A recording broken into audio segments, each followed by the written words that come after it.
สบายดีสวัสดีครับพ่อแม่พี่น้องสุขทุกคนทั้งฝั่งไทยฝั่งลาวเด้อพี่น้องเอ้ยมาพบกับเบากองล่าหน้าน้องโดนเนาะพี่น้องเนาะพี่น้องเอ้ยเบากองที่แรกนะสิกลับมาอยู่บ้านตั้งรักตั้งฐานสร้างบ้านแปลงเรือนว่าที่แรกเนาะพี่น้องเด้อแต่ว่ากลับมามันบ่เป็นกับตามที่เราคิดไว้พี่น้องเอ้ยเบากองกลับมาบ้านนี่เสียหลักซ้ำพี่น้องเอ้ยกลับมาไปกู้หนี้ยืมสินมาเพื่อจับจ่ายซื้อสอยใช้ในบ้านในเรือนพี่น้องเอ้ยเพื่อจุนเจือครอบครัวแล้วก็สร้างในครอบครัวว่าคิดว่ามันจะต่อยอดเป็นเงินเป็นคำได้แต่ว่าผลสุดท้ายมันก็พอได้แต่กินพี่น้องเอ้ยบ่ได้เฮ็ดได้สร้างหยังเลยเนาะกับการที่เราจะวางแผนไว้นะพี่น้องที่แรกบ่าวกล้องวางแผนไว้ว่าอยากเฮ็ดจักสร้างเรือนตั้งเสาเรือนไว้เนาะแต่ว่าผลสุดท้าย มันบ่ได้กับเป้าหมายที่บ่าวกล้องวางไว้เนาะบ่าวกล้องได้คิดว่าบ้านเฮามันก็ส่ำบ้านเฮาคือมันบ่เกินความเป็นจริงเลยที่เขาเจ้าเว้ากันนะพี่น้องเนาะบ้านเฮามันส่ำบ้านเฮาเพิ่นว่ามันหาบ่ได้อยู่ได้กินนะพี่น้องเอ้ยหาตอนเช้ากินตอนแลงนะมันหาได้ประมาณหาตอนเช้าลางเทื่อบ่ฮอดกุ้มฮอดแลงฮอดลูกฮอดเมียนะพี่น้องเอ้ยแต่จุดนี้แหละบ่าวกล้องมันคิดนะพี่น้อง เลยขอมาอธิบายพี่น้องฟังครับกับคนที่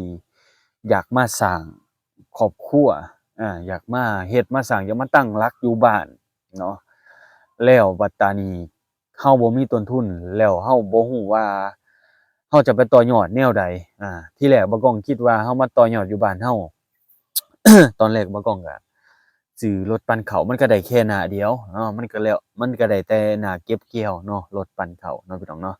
แล้วปั่นข้าวแล้วเราไปไสบัดนี้อ้าวเข้าไร่เข้าสวนก็บ่แม่นว่ามันจะได้พี่น้องเอ้ยคือผลผลิตปีนี้คือว่าบ่ก้องปลูกมันก็บ่แม่นว่ามันจะได้พี่น้องเอ้ยมันได้พอได้แต่กินมันได้พอได้กินเนาะขายขายมาขายมันแล้วบัดตานี้ไปควดใหม่ขายสูตรหนึ่งแล้วนะไปควดใหม่บัดตานี้ไปควดใหม่แล้ว ไปขายมาก็เบิดไปกับการที่เราควดจังได๋พี่น้องคือเราไปต่อไปเอาตัวนี้ไปต่อตัวนั้นนะสมมุติเราเอาเงินตัวไปขายนี่เอามาต่อกินแต่ละมื้ออะนะเอามาซื้อของอยู่ของกินแต่ละมื้อมันก็เบิดไปแล้วไปขายอีกโอ๊ยบ่พอสิได้เก็บพี่น้องเอ้ยเนื่องว่าบ่ก้องคิดผิดหรือคือถูกกลับมาอยู่บ้านในช่วงที่เจ้าของบ่ทันพร้อมเงินเจ้าของยังบ่มีเก็บ เนาะคือว่าเงินเจ้าของบ่มีเก็บก็คืออันหนึ่งที่บ่ก้องกลับมาก็บ่แม่นว่าเจ้าของอยากตั้งใจมาจริงๆก็คืออยากอธิบายให้พี่น้องทั้งฝั่งไทยฝั่งลาวเพิ่นฟังคนที่อยากเฮ็ดอยากสร้างอยากหั้งอยากมีหั้นนะบางทีก็คิดผิดคือบ่ก้องเนาะบ่ก้องจักคิดผิดคิดถูกหรือบ่เนาะแต่ว่าเจ้าของก็ไตร่ตรองมาโดยเฉพาะแต่ว่าเจ้าของก็เป็นคนคิดหนักแต่ว่ากับสิ่งแวดล้อมอยู่บ้านเฮามันบ่ได้พี่น้องกับความคิดที่เฮาคิดไว้เนาะสิ่งแวดล้อมอยู่บ้านเฮามันบ่ได้กับความคิดที่เฮาคิดไว้เนาะพี่น้องเนาะสิ่งแวดล้อมคือหยัง สิ่งแวดล้อมคือความอำนวยความสะดวกต่างๆนานามันบ่เพียบพร้อมหนึ่งเนาะการที่เราจะเฮ็ดหยังสิ่งใดสิ่งหนึ่งน่ะการที่เราเฮ็ดสิ่งใดสิ่งหนึ่งแล้วมันบ่มีทางระบายออกหั้นนะเฮ็ดแล้วมันอั้นอยู่หั้นนะพี่น้องบ่กองจิเอาคร่าวๆเนาะมันอั้นอยู่เนาะมันอั้นอยู่หม้องเก่าน่ะมันบ่มีทางระบายหั้นน่ะมันบ่มีทางไปทางมานะมันเลยเราเฮ็ดหยังมันก็เลยอยู่จุดๆเดิมๆนะบ่แม่นว่ามันสิมีการเปลี่ยนแปลง แม่นอยู่ว่าบ้านเฮากำลังสิพัฒนาแต่ว่ามันยังยังบ่ฮอดมื้อของเฮาเนาะมันบ่ทันฮอดมื้อของเฮาที่จะมาท่าอยู่นี่หั้นนะมันเหมือนมันเสียเวลาเหมือนบ่าวกล้องน่ะอยู่ไปมื้อๆซื่ออยู่บ้านนี่อยู่ไปมื้อๆซื่อเนาะคือการที่เฮาจะมาอยู่บ้านนี่คิดผิดคิดถูกพี่น้องลองคิดไตร่ตรองดีๆก่อนจะกลับมาอยู่บ้านหรือจะกลับมาอยู่ระยะยาวถ้าว่ากลับมาอยู่ระยะสั้นก็คือมาพักผ่อนเนาะเอากำลังก่อน แล้วก็ไปสู่ใหม่นะโอเคอยู่แบบนั้นนะโอเคนะแต่จะกลับมาแบบ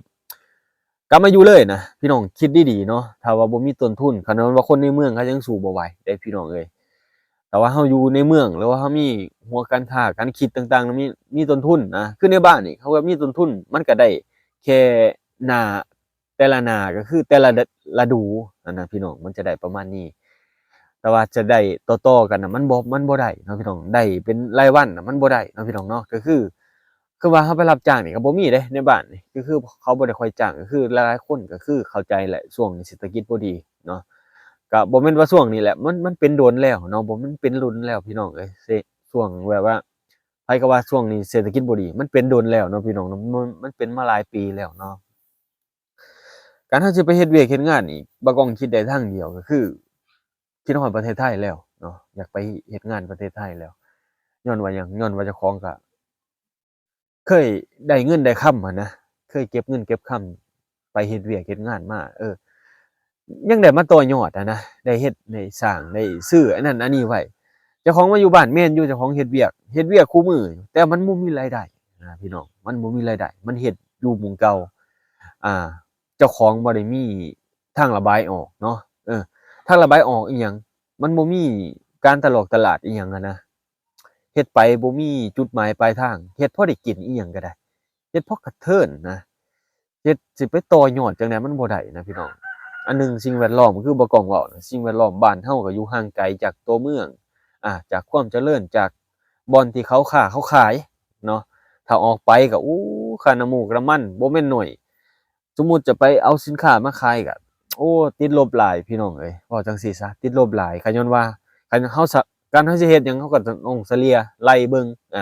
งบประมาณต้นทุนต่างๆนานาแม่นบ่พี่น้องก่อนเฮาสิเฮ็ดหยังแค่เฮาคิดแล้วมันก็เบิดแล้วนะ มันก็เบิดแล้วจักสิเอาหยังไปต่อมันในมื้อหน้านะพี่น้องเอ้ยถ้ามูลมาค้ามาขายอยู่บ้านเฮาบ่แม่นว่าสิได้เพราะมันได้ดอกนอกจากเฮาออกตัวเมืองออกจากบ้านนอกเฮาแม่นอยู่บ้านนอกเฮามันพอได้อยู่ได้กินนะพี่น้อง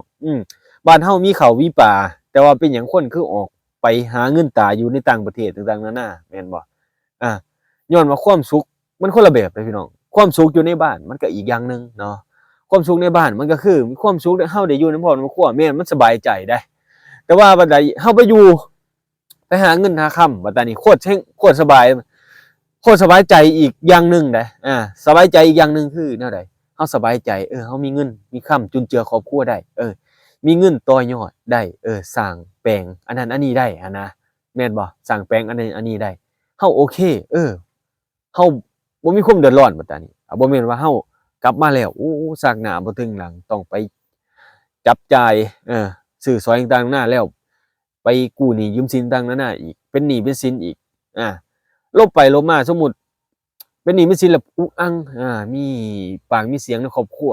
อ้าวเว้นแล้วบัดตานี้เออเจ้าของไต่ตองมาบ่ถูกแล้วที่แรกว่าจะมาตั้งหลักอยู่บ้านอ้าวบัดตานี้เป็นหยังคือได้กลับมาเสียหลักจนได้ไปยืมญาติพี่น้องจนได้มาอันนั้นอันนี้จนมาจุนเจือครอบครัวไปยืมหนี้ยืมสินมาเวรกรรมพี่น้องเอ้ยถ้าเฮาเฉลี่ยบ่ถูกแหละคิดผิดคิดใหม่เด้อพี่น้องก่อนสิมาอยู่บ้านเนาะคิดผิดคิดใหม่ไตร่ตรองเบิ่งดีๆเนาะก่อนที่มาอยู่บ้านระยะสั้นระยะยาวต้องเฉลี่ยเบิ่งบ่แม่นหยังสมมุติเฮามาแต่จากพุ่นเนาะมาแต่เฮ็ดเวียกเนาะมาแต่เฮ็ดงานนะเฮาสิมาเฮ็ดมาสร้างนี่มันบ่แม่นเรื่องง่ายเฮ็ดได้สร้างได้เนาะแต่ว่าเฮาสิอยู่เลยนี่บ่ได้พี่น้องคือว่าจังซั่นอ้าวบ้านเฮาเจ้าเฮ็ดหยังแม่นบ่เจ้าเฮ็ดมันบ่เจ้าเฮ็ดมันเจ้าเฉลี่ยเบิ่งเลยเจ้าเฮ็ดมันรายได้มันจะเป็นรายได้รายปีเนาะเฮ็ดข้าวก็เป็นรายได้รายปีเนาะพี่น้องเนาะเฮาจะมีแต่ไล่ออกอย่างเดียวนะเพื่อสิฮอดปีหนึ่งอ้าวไล่ไปที่11-12เดือนเนาะพี่น้องเนาะ11-12เดือนไล่ไปแต่ละมื้อเจ้าสิเสียเงินแต่ละมื้อนี่ออกไปเท่าใดแล้วเจ้าจะไปหารายรับมาจากไสเนาะพี่น้องเนาะเราต้องเฉลี่ยในจุดๆนี้คือบ่กล้องนี่ตำตึกเลยเว้ามาคำใดตำตึกคือเอาประสบการณ์เจ้าของมาเว้าสู่พี่น้องฟังเพราะว่าบ่กล้องห่างจากการเฮ็ดคลิปมาก็คือว่าเกือบระยะ2เดือนเนาะบ่กล้องไล่เบิ่งระยะ2เดือนที่แบบบ่กล้องบ่ได้เฮ็ดต่อเนื่องนะบ่ได้เฮ็ดต่อเนื่องบ่ได้ออกมาเว้าเรื่องประสบการณ์ต่างๆนานาให้พี่น้องได้ฟังประสบการณ์ชีวิตต่างๆนานาเพราะว่าบ่กล้องเจอมาหลายก็เลยว่าเราลองใช้มันเบิ่งลองใช้ชีวิตแบบบ้านๆเฮาเบิ่งว่ามันสิเป็นจังไดลองใช้ชีวิตแบบบ้านๆว่ามันจะซึมซับเฮาสิมีความเบื่อหรือว่าความอยากอยู่บ้านบ่หรือจั่งใดเนาะเฮามาใช้ชีวิตในจุดๆนี้เบิ่งการที่เฮาคิดผิดคิดถูกการที่มาอยู่ระยะสั้นระยะยาวเฮามาเฉลี่ยเบิ่งเฮามาอยู่เบิ่งเนาะว่าเฮาจะเข้าใจว่าบ้านเฮามันเป็นแบบใดเนาะพี่น้องเนาะถ้าว่าเฮาบ่มีเวียกประจำเฮ็ดแล้วมันสิยากลำบากเลยเด้เนาะการที่เฮามาเริ่มจากศูนย์ใหม่จากศูนย์นับหนึ่งใหม่เนาะหนึ่งคือหยังหนึ่งคือต้นทุนต่างๆนานาที่ทางทำมาหากินเนาะสองคือหยังไล่ๆๆไปพี่น้องเอ้ยมันยากเด้เนาะคนที่บ่มีที่มีทางเฮ็งนักเด้พี่น้องคือซุมื้อนี้ทุกอย่างมันขับเคลื่อนด้วยเงินแหละก็ ราคาสิ่งของต่างหน้ามันแพงมันสูงขึ้นเนาะมันแพงมันสูงขึ้นเนาะคือในบ้านในเมืองเฮาการขนส่งต่างหน้าการที่จะขนส่งจากบ่อนที่เขามีของเข้ามาในบ้านเฮานี่มันไกลห่างไกลแล้วก็มีค่าใช้จ่ายค่าเดินทางต่างๆนานามันแพงขึ้นเขาบวกเพิ่มขึ้นเนาะพี่น้องเนาะแม่นอยู่บ้านเฮามันสบายใจแต่ว่าถ้าเฮาอยู่บ้านแล้วบ่มีเงินมันสิสำบายใจอยู่บ่พี่น้องคิดเบิ่งดีๆเนาะเอาประมาณนี้พี่น้องเอ้ยเดี๋ยวเฮามาเฮ็ดอีก EP หนึ่งเนาะพี่น้องเนาะมาเว้าสู่กันฟังอีก EP หนึ่งพี่น้องเอ้ย